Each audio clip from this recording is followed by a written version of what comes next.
सुनीता और आदर्श की शादी के पूरे 8 साल बाद उनके घर एक बेटा जन्म लेता है। सुनीता हजारों मन्नतें मांगने के बाद मेरे बेटे से बेहद प्यार करती है। बचपन से ही वो पोन को खुद से बांध कर रखती है, उसे कभी भी अपनी आंखों से ओझल नहीं होने देती। धीरे धीरे समय बीतता चला जाता है और अब पोन 30 साल का हो चुका होता है। सुनीता अब इसकी शादी के लिए लड़की देखने लगती है, लेकिन हर बार माँ के अंचल से बंधे होने के कारण हर लड़की इससे शादी करने के लिए इनकार कर देती है। क्या हुआ सुनीता, उनकी सोच में डूब गई हो? देखिए ना, अब मेरी पोन की शादी की उम्र हो चुकी है, लेकिन हमारे गांव की एक भी लड़की उससे शादी करने के लिए राजी नहीं हो रही। अरे ऐसे क्या खराबी है मेरे बेटे में जो हर कोई उससे झट से इनकार ही कर देता है? खराबी हमारे बेटे में नहीं है, तुम्हारे अंदर है। अब अगर तुम इन दोनों को बात करने के लिए बिल्कुल अकेला ही नहीं छोड़ोगी और इनके बीच में जाकर बैठ जाओगी तो कौन इससे शादी करने के लिए हाँ करेगा? माना कि तुम हवन से बहुत प्यार करती हो, लेकिन शादी जैसी चीज के लिए तो तुम्हें ऐसी प्राइवेसी देनी चाहिए ना। आपको तो हर चीज में मैं ही गलत लगती हूँ, आपसे बात करना ही बेकार है। अच्छा छोड़ो ये सारी बातें और शाम के लिए तैयार रहना। मैंने हमारे पवन के लिए स्नेहा नाम की एक लड़की को देखा है, बहुत ही सुंदर और संस्कारी लड़की है, इसलिए आज तुम इन दोनों को अकेले में बात करने देना। मैं नहीं चाहता कि ये रिश्ता भी हमारे हाथ से चला जाए। सुनीता अनचाहे मन से हामी भरते हुए अपने कमरे में तैयार होने चली जाती है। शाम में वो लड़की देखने पहुंचते हैं जहां सुनीता की मां शारदा और पता गोपाल नाग इनका स्वागत करते हैं। थोड़ी देर बातचीत के बाद आदर्श कहता है, हमें अपने बेटे पवन के लिए आपकी बेटी स्नेहा बहुत पसंद आई, आगे आप जैसा चाहो। पसंद तो हमें भी बहुत आया है आपका बेटा, लेकिन मैं चाहती हूँ कोई भी फैसला लेने से पहले एक बार लड़का लड़की आपस में बात कर लेते तो ज्यादा अच्छा रहता। हाँ क्यों नहीं, हमें कोई दिक्कत नहीं है। पवन बेटा जाकर स्नेहा से अकेले में बात कर ले। पून और सुनेहा अकेले में बात करने के लिए बाहर जा ही रहे होते हैं कि तभी सुनीता भी इनके पीछे पीछे चली जाती है। आदर्श की लाख समझाने के बाद भी सुनीता इसकी एक नहीं सुनती और इसकी वजह से यहाँ भी लड़की वाले शादी के लिए इनकार करते हैं। पून और इसका परिवार दुखी होकर वहाँ से चले आते हैं, जिसकी एक सप्ताह बाद बहुत बड़ी मेहनत के बाद आखिरकार पोन की शादी कोमल नाम की लड़की से हो ही जाती है और नई बहू घर आती है, जिसके कुछ ही घंटों बाद पोन की माँ उसके कमरे में आती है। बेटा आज तो बहुत थक गया होगा ना, देख मैं तेरे लिए दूध लाई हूँ। इतने में घूंघट डालकर बैठी कोमल कहती है, मम्मी जी मैं इनके लिए दूध लेकर आई हूँ, आप चिंता मत कीजिए। अच्छा क्या बेटा, जो तू भी इसके लिए दूध ले आई, अब पी ले बेटा वरना दूध ठंडा हो जाएगा। जी माँ मैं पी लूँगा, आप जाकर आराम कर लीजिए। अरे मेरी छोड़, अपनी शक्ल देख कितना थका हुआ लग रहा है, चल बिस्तर में बैठ, मैं तेरा सर दबा देती हूँ। नहीं माँ मैं ठीक हूँ, आप अपने रूम में जाकर आराम कर लीजिए ना। मम्मी जी आप परेशान ना हो, मैं दबा दूंगी इनका सर। वो क्या है ना बेटा, मेरे बेटे को बस मेरे हाथ की मालिश ही अच्छी लगती है, तो एक काम कर तू सो जा, तब तक मैं इसकी मालिश कर देती हूँ। सुनीता ऐसे ही जिद पकड़कर पून के सर की मालिश करने लगती है। सुनीता के मालिश करने के बाद पून को नींद आ जाती है, जिसकी कुछ देर बाद सुनीता भी अपने रूम में चली जाती है। अगले दिन सुबह सुनीता रसोई में सबके लिए नाश्ता तैयार कर रही होती है, तभी कोमल रसोई में आती है। मम्मी जी मैं भी आपकी कुछ मदद करूं?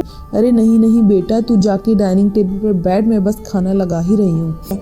सुनीता के कहने पर कोमल डाइनिंग टेबल पर जाकर बैठ जाती है। कुछ ही देर बाद घर के सभी लोग डाइनिंग टेबल पर आकर बैठ जाते हैं। काम कर, कुछ दिनों के लिए बहू को कहीं बाहर घुमाने के लिए ले जा, इसी बहाने बहू का मन भी लगने लग जाएगा। अरे बहुत अच्छी बात कही आपने, एक काम करते हैं ना, क्यों ना हम सब कहीं बाहर घूमने चलें? अरे हम लोग जाकर क्या करेंगे, इन दोनों की अभी नई शादी हुई है, इन दोनों को जाने दो ना। आपको नहीं मिलना, आपको नहीं चलना तो मत चलिए, मैं तो जरूर जाऊंगी। आप अकेले आकर क्या करोगे? अरे अकेले कहाँ जा रही हो, तुम लोग हो ना मेरे साथ।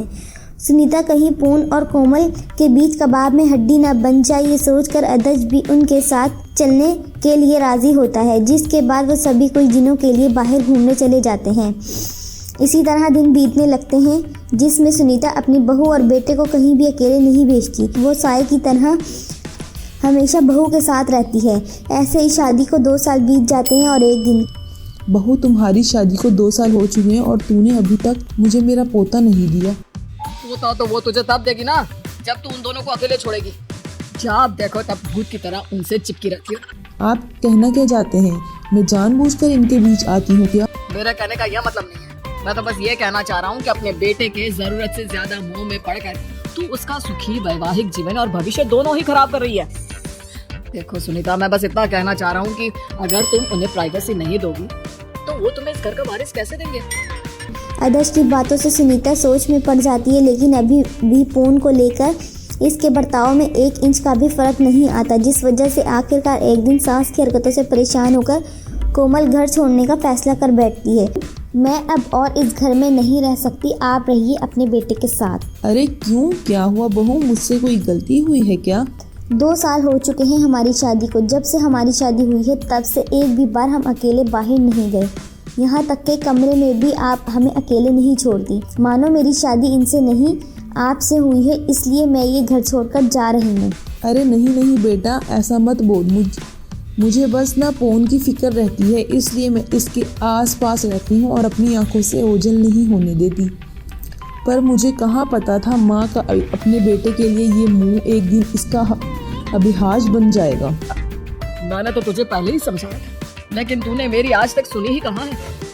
मुझे माफ़ कर दीजिए मम्मी जी, लेकिन मैं अब यहाँ और नहीं रहना चाहती। आप अपने बेटे के लिए कोई दूसरी बहू ढूंढ लीजिए। बहू, मैं तेरे आगे हाथ जोड़ती हूँ, ये घर छोड़कर मत जा। मुझे मेरी गलती का एहसास हो चुका है। मुझे समझ में आ चुका है कि बेटे के प्यार में अंधी होकर मैंने तुम्हारे गरिश्ते जीवन में ग्रैंड लगा दिया। सुनीता की बातें सुनकर कोमल का दिल भी पिघल जाता है। शादी के 2 साल बाद ही सही आपको ये बात समझ में तो आई, यही बहुत बड़ी बात है। अब मुझे आपसे कोई शिकायत नहीं है। वैसे सच कहूँ तो मैं सिर्फ ये घर छोड़ने का नाटक कर रही थी। क्या मतलब? दरअसल ये पापा जी का आइडिया था, उन्होंने ही मुझे ये सब करने को कहा था, जिससे आपको आपकी गलती का एहसास हो सके। बहुत सही बोल रही है। मैंने ही उसे कहा था कि ये घर छोड़कर जाने का नाटक कर, जिससे तुझे समझ में आ जाए कि तू आज तक इन दोनों के बीच आकर कितनी बड़ी गलती कर रही है। आप सही कह रही हैं। आज अगर बहू ये घर छोड़कर जाने का नाटक नहीं करती तो मुझे कभी अपने भूल का एहसास तक नहीं होता।